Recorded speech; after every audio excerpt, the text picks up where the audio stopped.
In this lecture, we'll be talking about variable scope.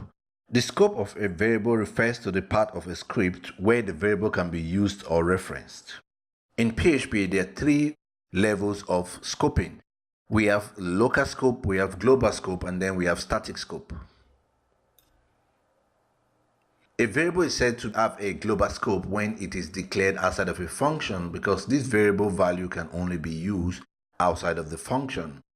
A local scope variable is a variable that is declared inside of a function. So if I create a function here, function test scope, and then we have a variable here y, set the value to 5.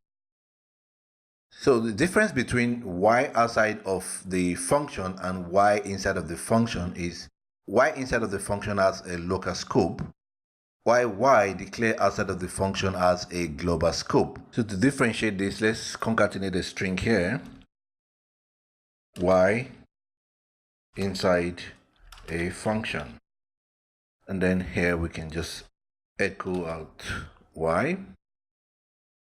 Here we can also echo out the value. Just going to call the function. Let's put a line break here. And then we're going to refresh on the browser. So we have 10, which is the variable with a global scope, and then we have 5, which is a variable inside of a function with local scoping. So if we come here and say y, for example, this automatically generates an error because we are actually referring to the y which has a global scope, the one that is declared outside of the function. So this is telling me that this variable is undefined because actually I have defined it outside of the function. This is something that you need to take note of. Declare a variable outside of a function, the variable has a global scope. Declare a variable inside of a function, the variable has a local scope.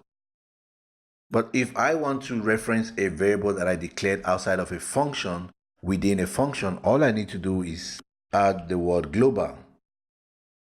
If I say global y, this gives me access to that variable declared outside of the function. So this is a global variable, so prefix it with keyword global. So if we do a refresh now, let's see, y is still going to be 5 because here we are overriding the value of y. So if we say, for instance, y plus equal 5, and then let's do a refresh. So y is now 15. Because now we take the value 10 and then plus add a value of 5 to it. So another way that we would have been able to achieve this is to use a special PHP variable which is called globus.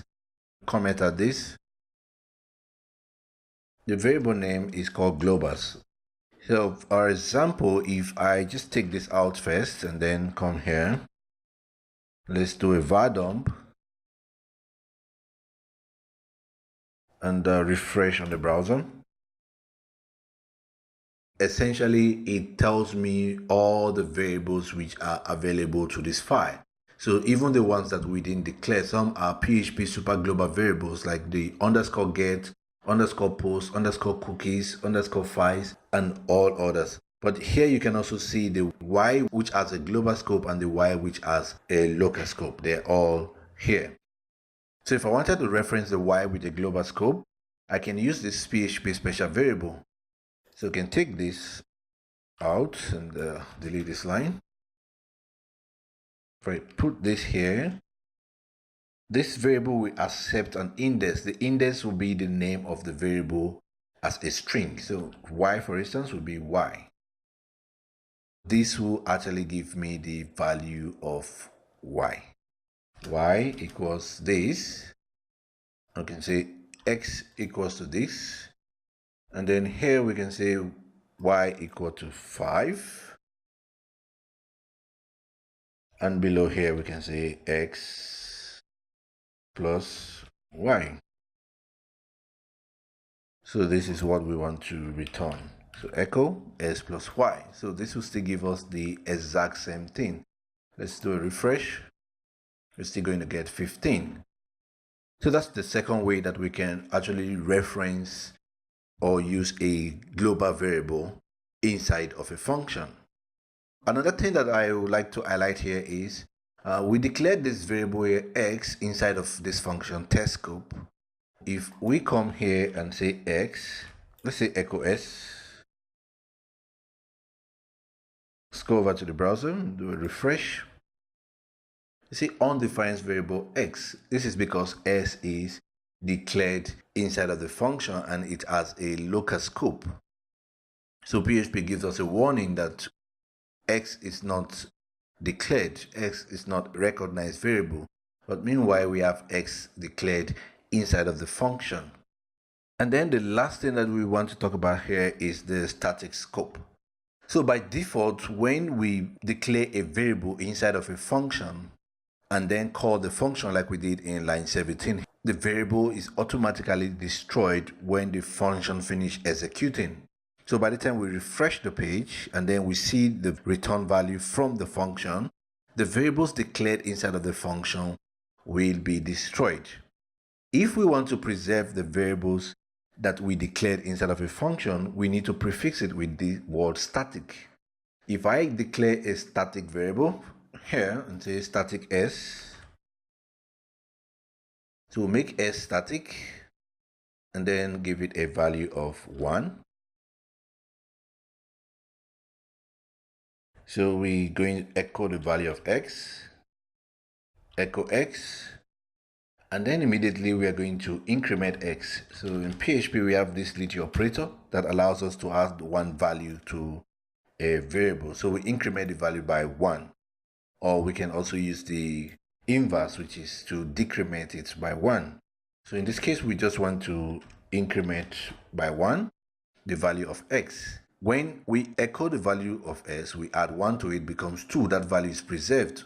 When we call the function again, the value will be preserved for us. All right, so let's see an illustration of this. So we're going to call this function, and then just below, let's echo a break so we can see the difference. And then let's just repeat this.